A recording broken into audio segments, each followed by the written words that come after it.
अगर आप इस समय जाग रहे हैं तो एक एक शब्द सोच समझकर बोलिए, क्योंकि शास्त्र कहते हैं रात के 3:10 से लेकर 3:15 का वो 5 मिनट ऐसे होते हैं जब माँ सरस्वती स्वयं मनुष्य की जीभ पर विराजमान होती हैं। इस समय बोले गए शब्द सिर्फ आवाज नहीं रहते, वो कर्म बन जाते हैं। एक गलत वाक्य वर्षों का भाग्य बिगाड़ सकता है और एक सही शब्द जीवन पलट सकता है। इसलिए इस वीडियो को अंत तक देखिए, क्योंकि आखिर में मैं बताऊंगी वो शब्द जो इस समय नहीं बोलने चाहिए। दोस्तों, आज हम बात करने जा रहे हैं एक ऐसे गहन रहस्य की जो हमारे शास्त्रों में छिपा है। रात के 3:10 से 3:15 तक वे उन 5 मिनटों की जब माँ सरस्वती स्वयं हर व्यक्ति की जीभ पर विराजमान हो जाती हैं। यह समय ब्रह्म मुहूर्त का एक विशेष हिस्सा है। इसे इसलिए गहरा और शक्तिशाली माना जाता है क्योंकि इस दौरान बोले गए शब्द सीधे सत्य बनते हैं। आइए इस रहस्य को गहराई से समझते हैं। सबसे पहले समझते हैं ब्रह्म मुहूर्त क्या है। शास्त्रों के अनुसार ब्रह्म मुहूर्त सूर्य उदय से लगभग 1.5 घंटे पहले शुरू होता है, यानी सुबह करीब 3:30 से 5:30 बजे तक। यह समय इतना पवित्र है कि देवता जागते हैं और इस दौरान ध्यान, योग, मंत्र जाप करने से मन को अभूतपूर्व शांति और शक्ति मिलती है। लेकिन इस ब्रह्म मुहूर्त का एक छिपा हुआ रहस्य है। विशेष रूप से 3:10 से 3:15 के बीच का समय, जो रात्रि की गहराई से निकलकर दिव्य ऊर्जा से भर जाता है। कुछ मान्यताओं में यह 3:20 से 3:40 तक भी बताया गया है, लेकिन मूल रहस्य वही है। इस समय माँ सरस्वती जीभ पर आकर बैठती हैं। माँ सरस्वती जो ज्ञान, वाणी और विद्या की देवी हैं, इन 5 मिनटों के दौरान हर मनुष्य की जीभ पर विराजमान हो जाती हैं। ऐसा माना जाता है कि इस समय जो भी शब्द मुंह से निकलते हैं वे ब्रह्मांड की शक्ति से सच हो जाते हैं। क्यों? क्योंकि सरस्वती का आशीर्वाद वाणी को इतनी शक्ति देता है कि सकारात्मक इच्छाएं तुरंत फलित हो सकती हैं। लेकिन सावधान, अगर नकारात्मक या गलत बातें बोली तो उनका असर भी जीवन पर पड़ सकता है। यह ब्रह्म मुहूर्त से भी गहरा है, क्योंकि पूरा ब्रह्म मुहूर्त ध्यान के लिए है, लेकिन ये 5 मिनट वाणी की सृष्टि के लिए हैं, जहां आपकी बातें वास्तविकता बन सकती हैं। आइए इसे एक प्राचीन कथा के द्वारा समझते हैं। रामायण में कुंभकर्ण ने ब्रह्मा जी से वरदान मांगा, लेकिन माँ सरस्वती ने उसकी जीभ बांध दी, जिससे उसने गलत वरदान मांग लिया। उसे सोना मांगना था, लेकिन उसने 6 महीने सोने का वरदान मांग लिया। इससे यह सीख मिलती है कि इस समय शब्दों को कोमल रखें, नियत साफ रखें और किसी के बारे में बुरा न बोलें। माँ सरस्वती तब प्रसन्न होती हैं जब आप सत्य और दया फैलाते हैं। तो इस समय क्या करें? आप जागें और ध्यान करें। उठकर इष्ट देवता का स्मरण करें।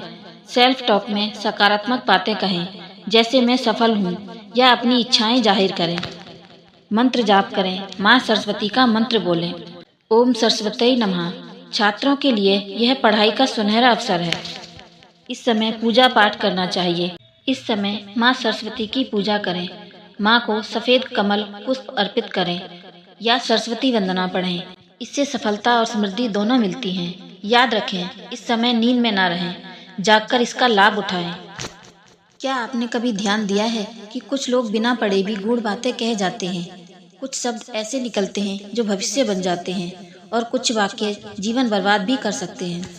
शास्त्र कहते हैं 3:10 से 3:15 का समय केवल समय नहीं, यह वो क्षण है जहाँ माँ सरस्वती स्वयं मनुष्य की जीभ पर आकर विराजमान हो जाती हैं।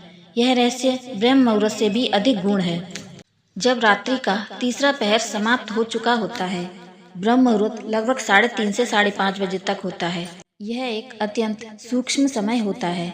शास्त्रों में इसे वाक सिद्धि क्षण कहते हैं। इस समय मन शांत होता है, अहंकार सोया रहता है, आत्मा जागृत होती है, और इसी क्षण वाणी की देवी माँ सरस्वती मनुष्य के जीभ पर आकर विराजमान हो जाती हैं। सरस्वती केवल विद्या की देवी नहीं है, वह वाणी, सत्य, ज्ञान, शब्द ब्रह्म, इन सभी की देवी है। गरुड़ पुराण और ब्रह्म वैवर्त पुराण के अनुसार जिस क्षण आत्मा और वाणी एक लय में हो, उस क्षण उच्चारित शब्द कर्म बन जाते हैं। इस समय बोले गए शब्द आशीर्वाद बन सकते हैं, श्राप बन सकते हैं, भविष्य लिख सकते हैं। इसलिए कहा गया है, प्रातः नहीं, रात्रि के अंतिम अंधकार में सरस्वती सबसे पहले जागती हैं।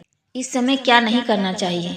कभी झूठ नहीं बोलना चाहिए, क्रोध नहीं करना चाहिए, किसी का अपमान नहीं करना चाहिए, स्वयं को नहीं कोसना चाहिए कि मैं कुछ भी नहीं हूँ जैसे शब्द नहीं बोलने चाहिए, क्योंकि इस समय बोले गए शब्द सीधे अवचेतन मन और कम लेखा में अंकित हो जाते हैं। कई संत कहते हैं इसी समय बोले गए नकारात्मक शब्द वर्षों तक पीछा करते हैं। अगर आप इस समय जाग रहे हैं या नींद खुल जाए तो केवल ये 5 काम करें। मौन रखें, मन में कहें माँ सरस्वती मेरी वाणी को शुद्ध करें। हल्की आवाज में कहें ओम सरस्वती नमः 3 से 5 बार। किसी का नाम लेकर उसे आशीर्वाद दें। अपने लिए एक सत्य वाक्य बोलें, मेरे शब्द मेरे भाग्य को उज्जवल बना रहे हैं। बस इतना ही करना है आपको। यह 5 मिनट ब्रह्म मुहूर्त से भी गहरे क्यों हैं? क्योंकि ब्रह्म मुहूर्त कर्म का समय है, लेकिन ये 5 मिनट भाग्य का समय है। यह समय साधकों को सिद्धि देता है, कवियों को शब्द, वक्ताओं को प्रभाव देता है और सामान्य मनुष्य को भी अदृश्य शक्ति देता है। इसलिए प्राचीन गुरुकुलों में शिष्यों को 3:10 के बाद बोलने से रोका जाता था। याद रखिए, माँ सरस्वती हर समय साथ नहीं बोलती, लेकिन जब बोलती हैं तो शब्द अमर हो जाते हैं। अगली बार जब आप 3:10 पर उठें तो संभल कर बोलिए, क्योंकि हो सकता है आपकी जीभ पर स्वयं माँ सरस्वती विराजमान हों। याद रखें, इस समय नींद में ना रहें, जागकर इसका लाभ उठाएं। दोस्तों, यह रहस्य जीवन बदल सकता है। ब्रह्म मुहूर्त से गहरा होने का मतलब है कि ये 5 मिनट आपकी वाणी को देवत्व देते हैं। आज से ही इसे अपनाएं और देखें चमत्कार। अगर आज की बातें आपके दिल तक पहुंची हों तो इसे लाइक करें और अपने दोस्तों और परिवार वालों के साथ शेयर करें और अपने अनुभव हमें कमेंट सेक्शन में बताएं। आप सुन रहे थे द डिवाइन स्केल। मिलते हैं अगली वीडियो में एक नए रहस्य के साथ। हर हर महादेव।